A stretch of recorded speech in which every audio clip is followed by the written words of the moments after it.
Hello there, and welcome to tonight's show, where we'll be diving headfirst into the fascinating and sometimes perplexing world of democracy.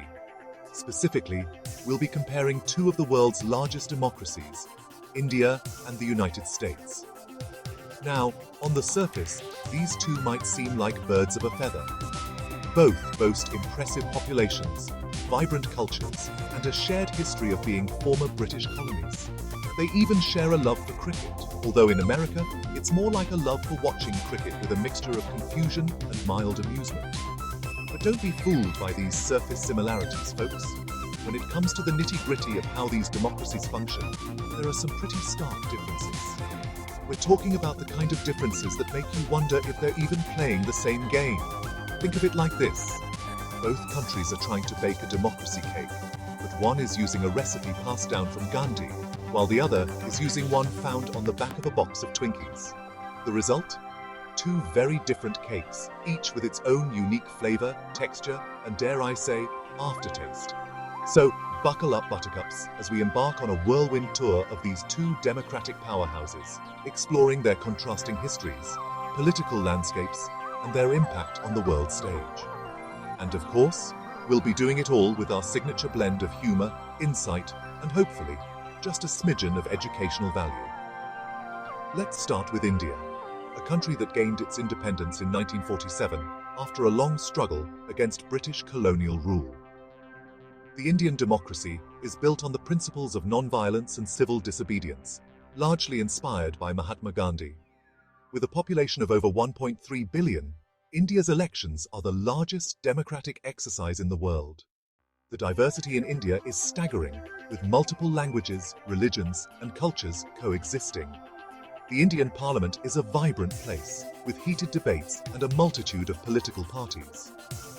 On the other hand, the United States declared its independence in 1776, and its democracy was built on the principles of liberty and justice. The US has a federal system with a strong emphasis on individual states' rights, making its elections a complex affair. The US is a melting pot of cultures, with a rich history of immigration shaping its society. The US Congress, much like the Indian Parliament, is a battleground of ideas and policies, with two major political parties dominating the scene. Both countries play significant roles on the global stage, often collaborating on issues like trade, security, and climate change. And while their political systems may differ, the spirit of democracy and the will of the people remain at the heart of both nations. So, as we continue this journey, let's celebrate the unique flavors of democracy that India and the US bring to the table. Stay tuned, folks, because this is just the beginning of our exploration into the democratic wonders of these two incredible nations. Until next time, keep questioning, keep exploring, and keep the spirit of democracy alive. All right, let's break down this whole illiberal versus liberal democracy thing, shall we? It's a topic that often gets tossed around in political discussions, but what does it really mean for the average person? It's not as complicated as it sounds, I promise. At its core, it's about how much freedom and equality people actually experience in their daily lives. Imagine democracy as a giant buffet table, piled high with all sorts of delicious freedoms. You have a variety of choices, and ideally, everyone should have equal access to this spread. You've got your freedom of speech, your freedom of religion, and these are just the appetizers. Then there's your freedom to assemble, your right to a fair trial, and your ability to vote.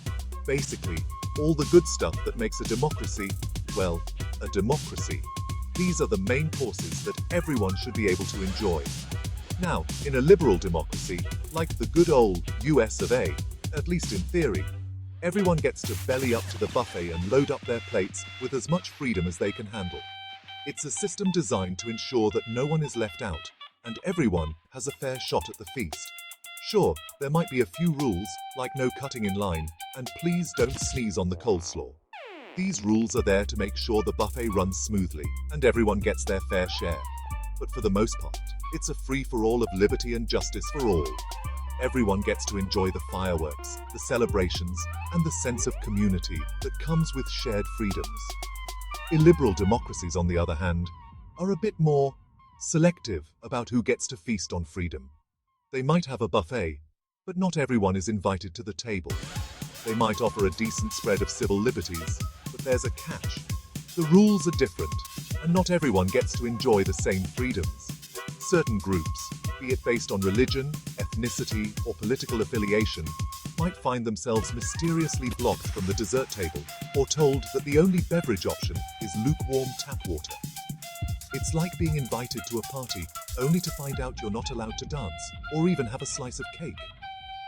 Not exactly the all-you-can-eat freedom fest they were promised, is it?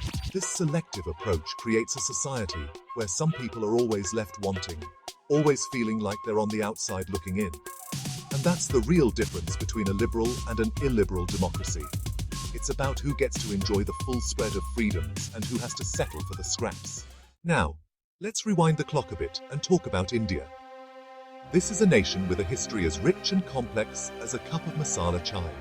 For centuries, India was under the thumb of the British Empire, which, let's be honest, wasn't exactly known for its stellar track record on democracy. It was more like, we'll take your spices, your tea, and your freedom, thanks. But then came along Mahatma Gandhi, a man so committed to peace and justice that he made wearing sandals and a loincloth look like the ultimate power move. Through peaceful protests and unwavering determination, Gandhi led India to independence in 1947. It was a momentous occasion, a triumph of the human spirit, and probably the only time in history that a hunger strike actually worked. However, freedom came at a cost.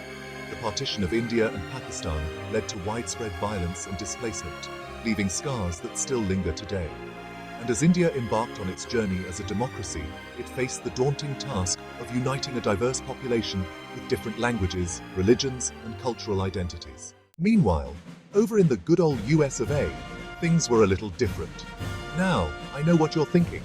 America, the land of the free, the birthplace of democracy, apple pie, and aggressive eagles. And you wouldn't be entirely wrong, but America's relationship with democracy is more like a complicated rom-com than a fairy tale. You see, America's founding fathers were a bunch of dudes in powdered wigs who were all about freedom and liberty, but only if you were a white, land-owning male. It took a civil war, a women's suffrage movement, and a whole lot of civil rights activism to expand that definition of all men, created equal to include, well, everyone. And even today, America's democracy is still a work in progress. From voter suppression to gerrymandering to the undue influence of money in politics. There are plenty of challenges that threaten to undermine the very principles upon which the nation was founded. It's like trying to build a house on a foundation of shifting sand while simultaneously fighting off hordes of zombies. In other words, it's complicated. Fast forward to the present day, and India finds itself at a crossroads. Under the leadership of Prime Minister Narendra Modi, the country has experienced significant economic growth and development. Think of it like India traded in its old ambassador car for a sleek new Tesla. Progress, baby. But here's the thing about shiny new cars. They're great until you realize they're only accessible to a select few. Critics argue that Modi's Hindu nationalist agenda has led to increased marginalization of minority groups, particularly Muslims. They point to controversial policies, like the Citizenship Amendment Act, which many see as discriminatory. It's like installing a state-of-the-art sound system in that Tesla, but then blasting only Bollywood music on repeat. Not everyone's cup of chai. This blend of economic progress and social division has led some to label India as an illiberal democracy, a term that's become as loaded as a Bollywood action movie. It's a debate that continues to rage on, with both sides fiercely defending their positions. Across the pond, America is grappling with its own set of challenges. The land of the free and the home of the brave is facing a test of its democratic principles like never before. After a tumultuous 4 years under the reign of, shall we say, a non-traditional president, Joe Biden took the helm, promising to restore normalcy and unity. His inauguration was a moment of hope for many, a promise of a return to decency and a more predictable political climate. It was like swapping out a roller coaster ride for a leisurely stroll through the park. The nation collectively exhaled, hoping for a period of calm and steady leadership. But let's be real, folks. America is about as united as a bag of cats trying to play poker. The divisions run deep, and the wounds from the past few years are far from healed. The country is deeply polarized, divided along political, social, and cultural lines. These divisions are not new, but they have been exacerbated by recent events and the rhetoric of leaders on both sides. The rise of social media hasn't helped, creating echo chambers where people are only exposed to information that confirms their existing biases. Algorithms designed to keep us engaged have instead driven us further apart. It's like everyone's living in their own reality TV show, and no one can agree on what channel to watch. The media landscape is fragmented, with different outlets catering to different audiences, each with their own version of the truth. Biden's presidency is a test of whether American democracy can survive and thrive in such a fractured landscape. His administration faces the daunting task of bridging these divides and finding common ground. Can he bridge the divides, heal the wounds, and restore faith in the system? It's a tall order, but one that is crucial for the future of the nation. Or is America destined to become the political equivalent of a reality TV show finale, with everyone shouting at each other and no one winning in the end? Only time will tell. The stakes are high, and the world is watching to see if the American experiment in democracy can endure.